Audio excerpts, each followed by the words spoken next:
அதாவது காங்கிரஸ் தாவேகாவோட உறவு கொள்வதை பயன்படுத்தி சொல்லி பார்கெனிங் பொசிஷன் டிஎம்கே கிட்ட கெயின் பண்ணி அதிகமான எண்ணிக்கையிலான தொகுதிகளை பெறவும் தாவேகா என்ற அந்த கட்சியை பயன்படுத்தலாம், நாங்கள் பேசுகிறோம் அப்படின்னு வதந்திகளை பரப்பிக்கிட்டு அஃபிஷியலாக பேசாமல் அன்அஃபிஷியலாக மீடியாவுக்கு லீக் பண்ணுறது இப்படி பண்ணலாம். ரெண்டாவது என்னென்னா, உண்மையிலேயே காங்கிரஸுக்கு திமுகவை எவ்வளோ நாள் நம்ம பல்லக்கில் சுமந்துட்டு இருக்கிறது. காங்கிரஸ் பண்ண பெரிய தவறு நான் என்ன நினைக்கிறேன்னா, ஆளுங்கட்சியாக 67க்கு முன்னால் தமிழ்நாட்டை ஆண்ட கட்சி அது நாலாவட்டத்தில் சுருங்கி என்ன ஆயிடுச்சுன்னா, ஒரு 10 நாடாளுமன்ற உறுப்பினர்கள் கொடுத்தா போதும் எங்களுக்கு, we are not bothered about assembly seats என்ற அளவுக்கு போனது அந்த கட்சியினுடைய வளர்ச்சியை குன்ற செய்து விட்டது. இப்போ 117 சீட்டில் ஒரு கட்டத்தில் கலைஞர் இருக்கும்போது கண்டெஸ்ட் பண்ண அந்த கட்சி 62 ஆகி அப்புறம் 25 ஆகி இந்த எலெக்ஷனில் என்ன ஆகும்னு தெரியாது. அது நேச்சுரலி காங்கிரஸ் இளைஞர்கள் காங்கிரஸ் தொண்டர்கள் மத்தியில் ரொம்ப ஒரு சலிப்பை அலுப்பை ஏற்படுத்தியிருக்கு. ஆக அதை விட்டுட்டு நம்ம புதுசாக வந்திருக்க விஜய் கூட சேருவோம். விஜய் சீட்டு கூடுதலாக கொடுப்பாருன்றது மட்டும் இல்லை, விஜய் ஆட்சிக்கு வரும் பட்சத்தில் அதிகாரத்தில் பங்குன்னு சொல்கிறாரு. சட்டம் ஒழுங்கு சிரிச்சிட்டு இருக்குதுங்க, ரொம்ப மோசமாக போயிட்டுருக்கு. பெண்களுக்கு எதிரான குற்றங்கள் என்பது அதிகமாயிட்டிருக்கு. எந்த அளவுக்கு மோசம்னா, நேற்று விடுதலை சிறுத்தை கட்சியினுடைய ஒரு முக்கிய நிர்வாகி ரவிக்குமார் இருக்கார் இல்லையா, அவரே அவருடைய எக்ஸ் தளத்தில் தமிழ்நாட்டில் மிக அதிகமாக தலித் மக்களுக்கு எதிரான குற்றங்கள் கடந்த 2-3 வருஷமாக ஆகிருக்கு, இது ரொம்ப அவமானமாக இருக்குதுன்னு அவர் போடுறாரு. இந்த பக்கம் திருமாவளவன் தன்னால் முடிஞ்ச அளவுக்கு திமுகவை முட்டு கொடுத்துட்ருக்காரு. ஆனால் யதார்த்தம் பாருங்கள், உண்மை அவங்கள பேச வைக்குது.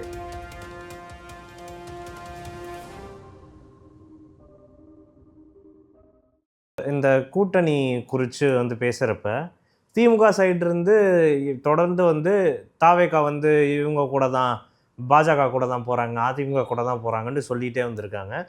பட் நிறைய ஊடகங்களில் காங்கிரஸும் தாவேகாவும் கூட்டணியே பேசுகிறாங்கன்ற மாதிரி இன்டர்நேஷ்னல் நியூஸாக இருக்கட்டும், நம்ம லோக்கலில் இருக்கக்கூடிய முக்கியமான பிரதான நியூஸ்களாக இருக்கட்டும் வர தொடங்குச்சு. இப்போ பார்த்தீங்கன்னா ஜோதிமணி அவர்களாக இருக்கட்டும், சிதம்பரம் அவர்களாக இருக்கட்டும், கொஞ்சம் ஏதோ க்ரீன் சிக்னல் காட்டி தாவேகாக்கு பேசுகிற மாதிரி பேச தொடங்கியிருக்காங்க. இதை பற்றி எப்படி சார் பார்க்குறது? அதாவது 2 வகையாக நான் யோசிக்கிறேங்க, நடுநிலையாக நான் பேசுகிறேன். அதாவது காங்கிரஸ் தாவேகாவோட உறவு கொள்வதை பயன்படுத்தி சொல்லி பார்கெனிங் பொசிஷன் டிஎம்கே கிட்ட கெயின் பண்ணி அதிக சீட்டுகள், தேவையான தொகுதிகள், சீட்டு மட்டும் இல்லை, சீட்டுன்னு உதவாத சீட்டெல்லாம் தலையில் கட்டிட்டாங்கன்னா எண்ணிக்கை அல்ல முக்கியம். ஒரு கட்சிக்கு வின்னிங் சீட்ஸ் தான் முக்கியம். நீங்கள் 10 தொகுதி தானே கேட்டீங்க அப்படின்னு ரொம்ப வாய்ப்பே இல்லாத தொகுதியை 10 கொடுத்தா வாங்கிக்க முடியுமா? அதனால் காங்கிரஸுக்கு இந்த டாக்டிக்ஸ் ப்ளே பண்ணலாம். ஏன்னா அது ஒரு பெரிய அனுபவம் வாய்ந்த கட்சி.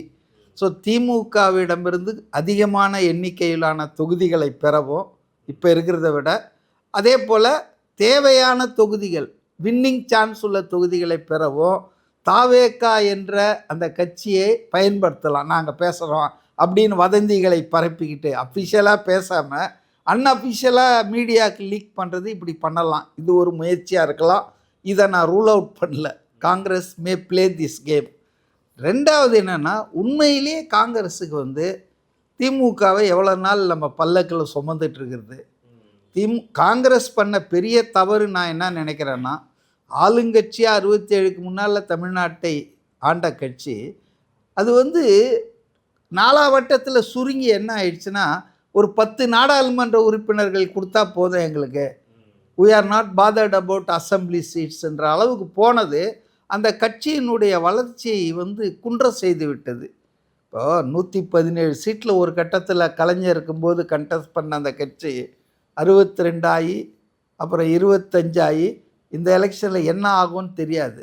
அது நேச்சுரலி காங்கிரஸ் இளைஞர்கள் காங்கிரஸ் தொண்டர்கள் மத்தியில் ரொம்ப ஒரு சலிப்பை அலுப்பை ஏற்படுத்தியிருக்கு. அதனால் இன்னைக்கு காங்கிரஸில் ஒரு செக்ஷன், பிக் செக்ஷன் வந்து திமுகவை வந்து விட்டுட்டு நாம் ஏன் அதனுடைய பாவ மூட்டைகளை சுமக்கணும், ஆக அதை விட்டுட்டு நம்ம புதுசாக வந்திருக்க விஜய் கூட சேருவோம்.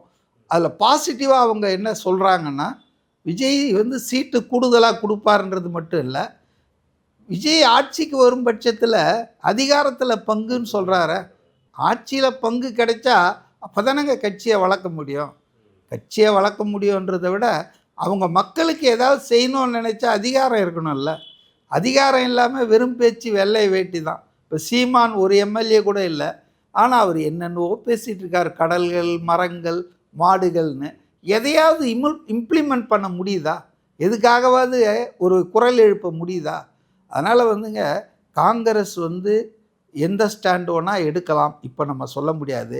ஆனால் எனக்கு என்ன தோணுதுன்னா, ஒரு 3 எலெக்ஷனாக ஒரு 10 எலெக்ஷனாக காங்கிரஸ் வந்து திமுகவோட தான் இருந்துகிட்ருக்குது.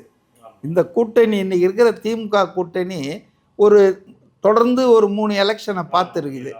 அப்படி இருக்கும்போது இப்போ எதுக்காக காங்கிரஸ் கட்சி 12 மெம்பர் ரிவ்யூ கமிட்டி ஒன்று போட்டு யாரோட கூட்டணி அப்படின்றதுக்காக 12 பேர் கொண்ட ஒரு குழுவை அமைத்து அவங்க கருத்து கேட்குறாங்க அப்படின்றது எனக்கு ஒரு என்னவோ நெருடலாக இருக்குது. இப்போ திமுகவோடு இருக்கீங்க, திமுகவிலேயே இருக்கிறீங்கன்னு சொல்லும்போது எதுக்கு இந்த கருத்து கேட்பு குழுக்கள்லாம் கேட்கணும்? அப்போ தட் இட் செல்ஃப் ஏதோ ஒரு சேஞ்சு வரப்போகுது, ஒரு மாற்றம் காங்கிரஸ் கட்சி நிலையில் வரப்போகுதுன்னு தான் நான் நினைக்கிறேன். பட் எதுவாக இருந்தாலும் கத்திரிக்காய் முத்துனா கடைக்கு வரப்போகுது. அது ஒரு பக்கம் நடந்துட்டு இருக்கும்போது திரும்ப திரும்ப திமுக எவ்வளோ தெளிவாக பாஜக உறவு கிடையாது, பாஜக எங்கள் சித்தாந்த எதிரி, அரசியல் எதிரின்னு சொன்ன பிறகும் இது வந்து பிஜேபியோட தான் பி டீம் போயிடும், பிஜேபி கூட போயிடும் தாவேக்கான்னு சொல்கிறதுக்கு காரணம் அதுக்கு உள்ளே இருக்கிற ஒரு பயம்தான். சிறுபான்மையினர், குறிப்பாக இஸ்லாமியர்கள், கிறிஸ்துவர்கள், தலித்துகள் இவங்களுடைய வாக்குகளில் கணிசமான விஷயத்தை அமௌண்ட்டை வந்துட்டு விஜய் தட்டி பறிச்சிருவார் தங்கள்கிட்ட இருந்துன்ற ஒரு பயம் அவர்களுக்கு இருக்கிறது. அப்போ அதன் காரணமாகத்தான் இந்த பாஜக பூச்சாண்டியை சொல்லிக்கிட்டே இருக்காங்க. இப்போ கூட பாருங்கள், இன்றைக்கி காலையில் கூட கோயம்புத்தூர், மதுரை இந்த 2 நகரங்களுக்கு மெட்ரோ ட்ரெயின் வந்து விடுற திட்டத்தை திருப்பி அனுப்பிச்சிருக்காங்க. அதாவது திருப்பி தான் அனுப்பிச்சிருக்காங்க. இந்த மாதிரி ப்ராஜெக்டில் கரெக்ஷனுக்காக அனுப்புறது போகிறது இதெல்லாம் வாலாயுதமான ஒன்று. ஆனால் டிஎம்கே வந்து இதை எப்படி நெரேட்டிவ் செட் பண்ணுறாங்கன்னா, ஆசிப் மறுத்து விட்டார்கள், பாரபட்சம் காட்டுறாங்க, பாஜக ஆளும் மாநிலம் இன்னும் முடிவாக எதுவும் நடக்கலை. கோயம்புத்தூரில் வந்து 10 தொகுதிகளிலும் அதிமுக ஜெயிச்சுது கடந்த தேர்தலில். என்டிஏ கூட்டணி ஸ்ட்ராங்காக இருக்கிற இடம். இப்போ அவங்களே தலையில் மண் அள்ளி போட்டுக்குவாங்களா? இப்போ அதனால் எதுக்கு எடுத்தாலும் பாஜகன்னு இவங்களுடைய அந்த நெரேட்டிவை கொண்டு போய் அங்கே வைக்கிறாங்க எல்லாத்துலேயும். அது மாநில நலனுக்கு நல்லதல்ல. இப்போ எல்லாத்துக்கும் பாஜக தான் காரணம், பாஜக உள்ளே வந்துட போது, பாஜக ஆள் இவங்கன்றது கடைசியில் இந்த மெட்ரோ விஷயத்தில் கூட ஆக்சுவலாக எத்தனை பேருக்கு தெரியும் தெரில, கோயம்புத்தூர் அண்டு மதுரை மெட்ரோ வேணுன்ற அதை பண்ணது ஜெயலலிதா அரசாங்கம் தான். அவங்க தான் பண்ணாங்க. ஆனால் இப்போ இவங்க அதை எப்படி தேர்தலுக்கு உபாயமாக பேசுகிறாங்கன்னா, நாங்கள் கொண்டு வருவோம் கோயம்புத்தூர்லேயும் மதுரையிலையும். எப்படி அதை கொண்டு வர முடியும்? சென்ட்ரல் கவர்மெண்ட்டு கிளியரன்ஸ் இல்லாமல். ஸோ இப்படி தான் நீட்டை நாங்கள் ஒழிச்சிருவோம், ஃபஸ்ட்டு கையெழுத்து நீட்டில் போடுவோம் நாங்கள். அப்புறம் நீட்டில் எழுத்துலலாம் கூட கையெழுத்து போடுற மாதிரி இல்லை.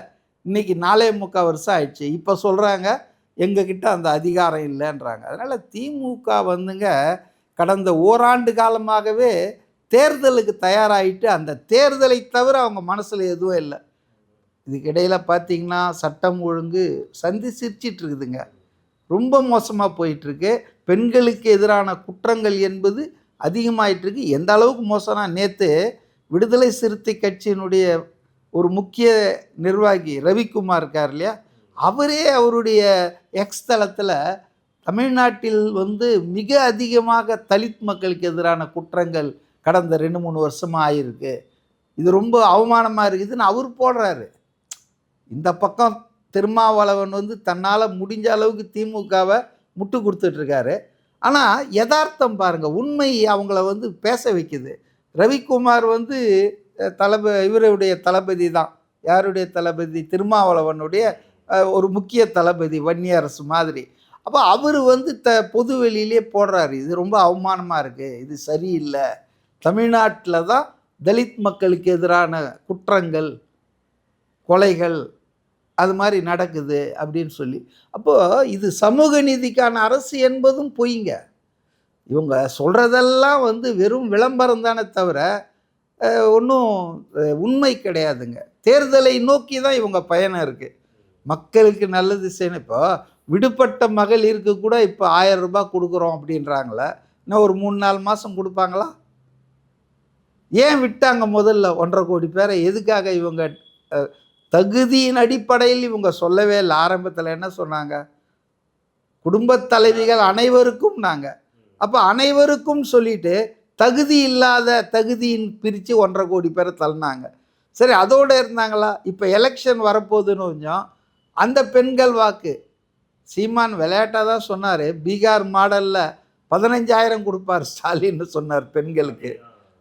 பீகாரில் வந்துங்க அதான் நடந்ததுங்க. பெண்களுக்கு வந்து அந்த நடத்தை விதிகள் அமுலான பிறகு, தேர்தல் தேதிகள் அறிவிக்கப்பட்ட பிறகு, அவங்க அக்கௌண்ட்ஸில் ஒரு பல லட்சம் பெண்களுக்கு 10,000 ரூபாய் போட்டு 6 மாதம் கழிச்சு 2 லட்சம் ரூபாய் தொழில் தொடங்க உதவின்னு சொன்னால் உங்களுக்கு ஓட்டு போடாமல் எப்படி? இதுதான் ஜனநாயகமா? ஃப்ரீ அண்ட் ஃபேர் எலெக்ஷன்ஸு நடக்கவே இல்லை. இப்போ இந்தியாவில் எங்கேயுமே நடக்கலை. இப்போ இவங்க என்ன சொல்ல போகிறாங்க? பொங்கலுக்கு எவ்வளோ கொடுப்பாங்க? பொங்கல் பரிசுன்னு கொடுப்பாங்க. இப்போ ரொம்ப தாராளமாக ஆகிடுவாங்க. ஒரு பக்கம் தூய்மை பணியாளர்கள் போராடிட்டு இருக்காங்க இல்லையா? அவங்க பணிகளை எல்லாம் வந்து தனியாருக்கு கான்ட்ராக்ட் விடுறாங்க. கம்யூனிஸ்டுகள் பாவம் வாய் மூடி மௌனிகளாக இருக்காங்க. தனியார் மயத்தை எதிர்ப்பது என்பது அவர்களுடைய பிரதான கொள்கை, கோட்பாடு. ஆனால் திமுக கிட்ட சீட்டு எங்கேயாவது குறைச்சிட போகிறாங்க, திமுகவுக்கு கோபம் வந்துட போகுதுன்றதுக்காக இவங்க வந்து தங்களுடைய முக்கியமான சித்தாந்தம், கோட்பாடுகளை எல்லாம் கூட அடகு வச்சிட்டு இருக்காங்க. ஸோ இனி மக்கள் வந்து எல்லாத்தையும் பார்த்துட்டு தாங்க இருக்காங்க. எது உண்மை, எது பொய் என்பதை பார்த்துட்டு தான் இருக்காங்க. அவங்க நல்ல தீர்ப்பை கொடுப்பாங்கன்னு தான் நான் நினைக்கிறேன் மே மாதம். உங்களோட நேரத்துக்கு ரொம்ப நன்றி சார். மீண்டும் இதே மாதிரியான ஒரு அரசியல் காணொளியில் நம்ம சந்திக்கலாம். Thank you sir.